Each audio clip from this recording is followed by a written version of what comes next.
I'd like to start, if I may, with a story that one of my kids shared with me last week. Our middle son, Joe, is currently at college, and he's studying science. And he phoned me up and he said, "Mum, you know, something pretty funny happened to me this morning. I decided I was fed up with working in the library and I'd go and work in a cafe in town. And so I took a couple of my textbooks, went off, found myself a spot in the corner of the cafe, ordered a hot chocolate, and got down to work. And a few minutes later, an elderly couple came in and sat down at the table next to me and ordered some coffee. And I noticed them looking across at my books and kind of whispering to each other about what I was doing. And so I turned to them and said, "So are you interested in quantum mechanics?" And the elderly man kind of frowned and said, "Well, just a little." And so I started to speak to them and tell them about what I was working on and why I was passionate about science, and kind of kept it simple, told them a little bit about some of the theories I was reading. And then it came time for me to get back to my work. They'd finished their coffee and they were ready to go. And just as they were leaving, the woman leant over and kind of gently put her hand rather proudly on her husband's arm. And she said, "You know, we've got a pretty exciting trip coming up. We're off to Stockholm to collect David's Nobel Prize for Physics." Now, I want to talk a little bit about time and space, and if there's any Nobel laureates in the room, or indeed aspiring undergraduates, this is very much a layperson's take on time. And I'm going to start back in 1868, when a hot air balloon went about 200 feet up in the air in France, and somebody in the basket of that balloon leant over the edge and took a photograph of the ground below. The first known aerial photograph of the Earth, 1868. And then in 1968, the astronauts from Apollo 8 sent back to us, of course, those mesmerizing, iconic photographs, the first time that we got to see this planet that we call home from the far side of the moon. And in many ways, those photographs changed how we see ourselves, the chance to stand outside and look back at who we are. And then 22 years later, in 1990, the Hubble Space Telescope was launched and began to send back extraordinary data and images that have taught us so much in the last 25 years about existence.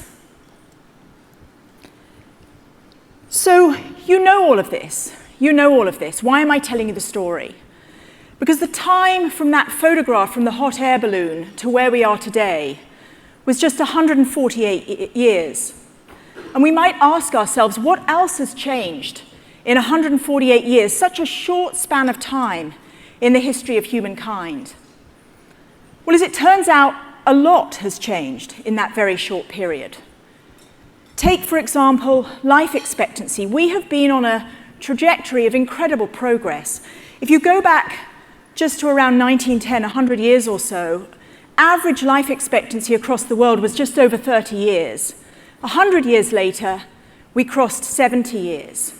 And of course, there are many other measures of human progress that if you plotted them on a chart, you'd see these kind of hockey stick graphs. I'll just pick one more. Global GDP, average GDP per capita, which for many centuries didn't change very much. And then, of course, over the last 150 years or so, has just shot right up and off the graph. And there are all sorts of other things today that are going on that are part of this extraordinary change. New technologies, new discoveries in science, the sense that in so many ways the world is speeding up, which can be very inspiring and very exciting, but also rather daunting. And then, of course, there's data that you're all very familiar with. What happens when we plot the impact of our own footprint on the planet? We've made a big mark on the planet, humankind, and some of that's been quite devastating. And you're familiar with the graphs that also have this kind of hockey stick curve to them. This is loss of forest, this is acidification of the oceans. I think when we're asking ourselves questions about some of the big challenges today, and these are examples of those, one of the things that it behoves us to do is to just take a step back and remember that in this context, we've actually made a huge amount of progress in a short space of time. We human beings are capable of extraordinary things, and that's very much part of the opportunity that we have today as well as the challenges. So where does business sit in all of this?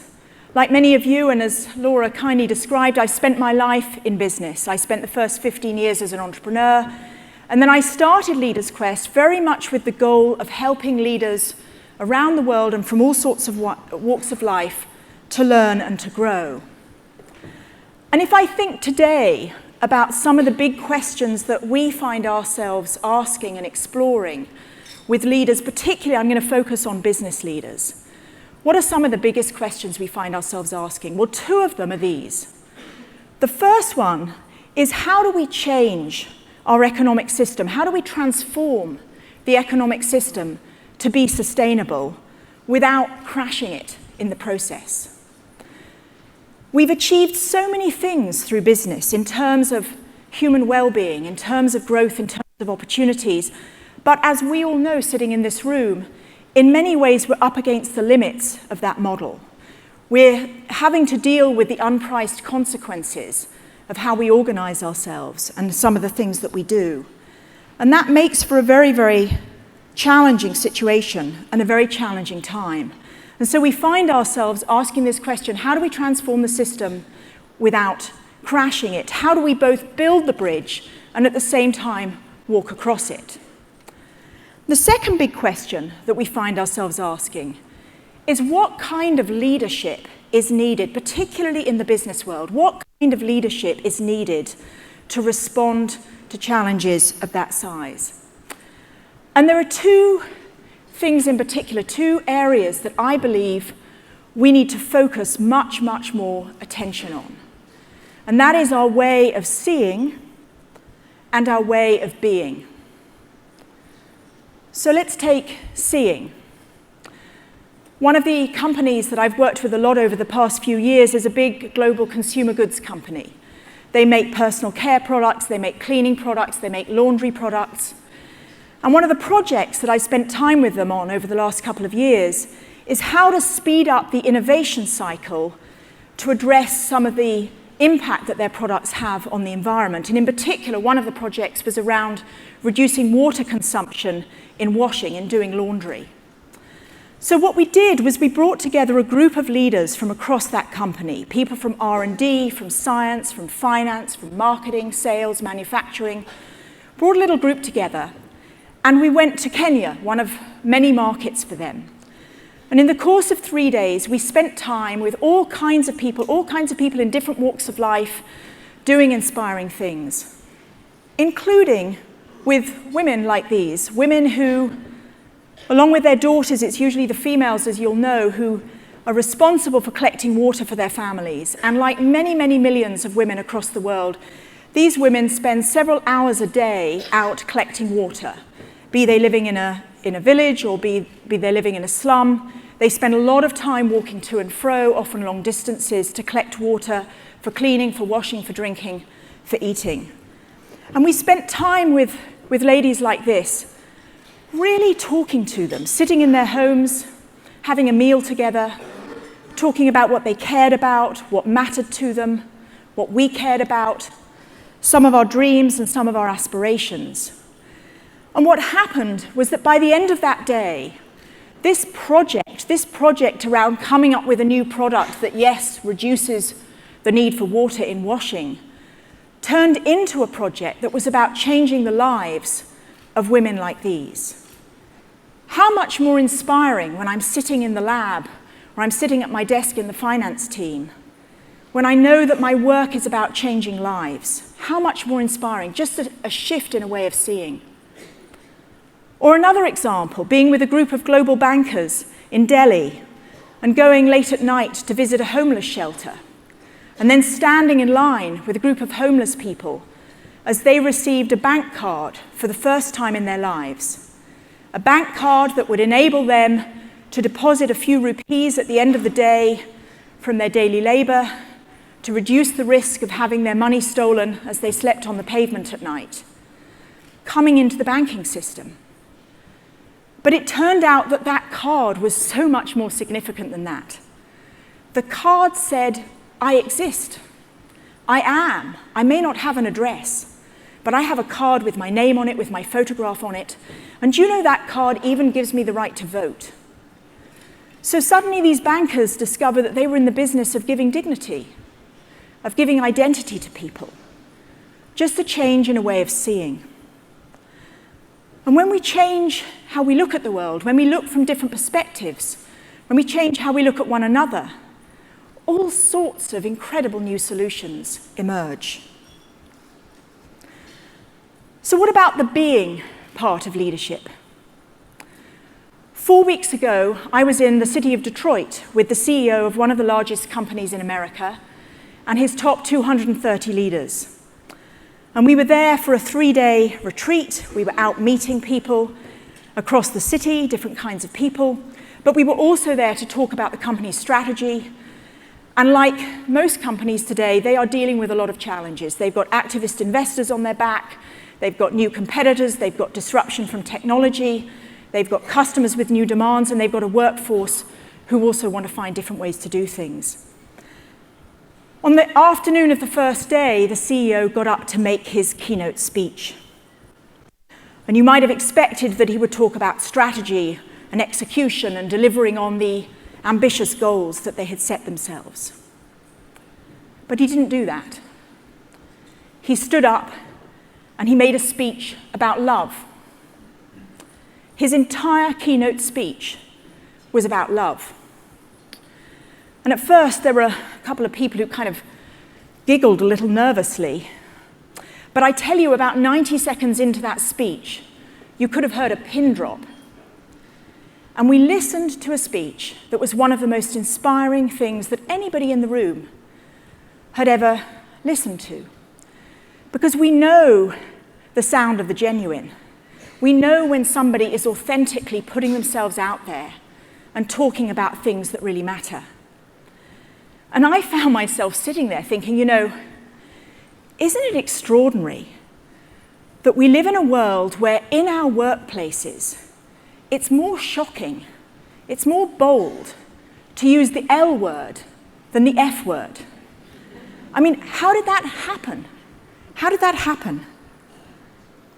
So in a context where life is so much about doing ever faster, I think we who want to lead, who care about leading, who have influence. Sometimes we think we don't have as much influence as we'd like, but we all have influence. I think we need to focus a lot more attention on the being in parallel with the doing. So what does that mean? What does that look like? Well, it means making space to have authentic conversations. It means pausing at the start of the meeting, not rushing straight into the PowerPoint deck. It means engaging with one another. It means bringing our own values to everything that we do. It means collaboration in ways that, frankly, go far beyond anything we've currently achieved. The world is, as we know, increasingly complex and interdependent. How do we respond to that? We have to build trust with people that we may not currently have trust with. We have to build new relationships. We have to build on one another's ideas rather than tear them down. But most significantly, I think the being piece means that those of us who are playing a part in changing the world and want to play a part in changing the world actually have to recognize that every single day it actually starts with ourselves. It actually starts with changing ourselves. If we want to be transformational, we have to be willing to continually transform ourselves. So it's a level shift. It is about raising consciousness. It is about developing our self-awareness. It is about building empathy and building compassion and extending beyond our own natural comfort zones. But I don't buy the idea that people will only change if we can show them in a straight line way that it's in their commercial interest to do so. That may be true for some people, but it's not true for all people, and it's not true for always. I think we are far more imaginative creatures than that. I think the challenge is that in all the busyness, we often squeeze out the sense of possibility. We find ourselves unable to notice one another, unable to notice what's missing, with no space for the creative sparks to ignite. These are the kind of things that we have to make a lot more room for in our lives and in our workplaces. So I'd like to end with a story. It's not a business story, it's just a human one. But like the hot air balloon in France, it begins with a photograph. So these two ladies, the lady on the left with the camera is Ayala, and the lady on the right is Jomana. And Ayala and Jomana met for the first time 1 hour before this photograph was taken. Ayala is an Israeli settler. She lives in a settlement in the West Bank. She's married, as it happens, to a rabbi who was born in Long Island. He moved to Israel. They chose to live in the West Bank in an area surrounded by Palestinian settlements. The lady on the right, Jomana, lives in the neighboring village. It's actually just a couple of 100 yards away, but the villagers don't communicate there, very hostile to one another. And Jomana has lived in that village since she was born, and indeed several generations of her family come from there. Now, these two ladies came together as a result of a workshop organized by a wonderful lady called Saskia Keeley, who uses creativity and photography to bring people together to ignite conversations that otherwise wouldn't happen. And so people from the two communities came together for the workshop. And when they arrived just 1 hour before this photograph, they were very uncomfortable as they realized that they were going to have to work in pairs and that an Israeli settler was going to be paired with a Palestinian from the neighboring village. And Ayala in particular said, "I'm not comfortable doing this. I'm not comfortable. I can't work with this lady." And the two of them stood looking out through their cameras, not at one another, but at the hills on this land that they both love. And with Saskia's coaching, they both stayed and they started to have a conversation. 1 hour later, as Ayala took the photograph and looked for the first time through the camera and was trying to focus the lens, she turned to Saskia and she said, "She's got such beautiful eyes. How do I focus the camera to capture just how beautiful her eyes are?" Now that was 1 hour. And those two women were changed. They cannot look at one another in the same way that they used to. They cannot look at the other, the people just 200 yards away in the other village, in the same way that they used to. So what's my equivalent of Ayala and Jomana's story, or of Saskia's workshop? What's your equivalent? What's our equivalent of the CEO who stands up and gives a speech about love? We're all here, you're all here because you really care. This is a wonderful, wonderful audience to be a part of. Well, I think it's about a few things. I think it's about being prepared to ask the bold questions, even when we don't know what the answers are, and even when really listening to one another may be uncomfortable to do so. I think it's about recognizing that if we want to play a part in changing the world, we actually have to recognize that, you're not only looking out the window, you're also looking in the mirror. We have to be prepared to continually, with a small smile on our face, change ourselves. And I think it's about active hope rather than fear.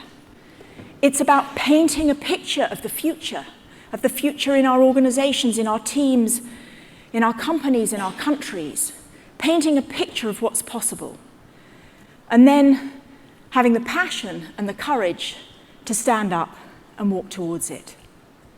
Thank you very much. Thank you.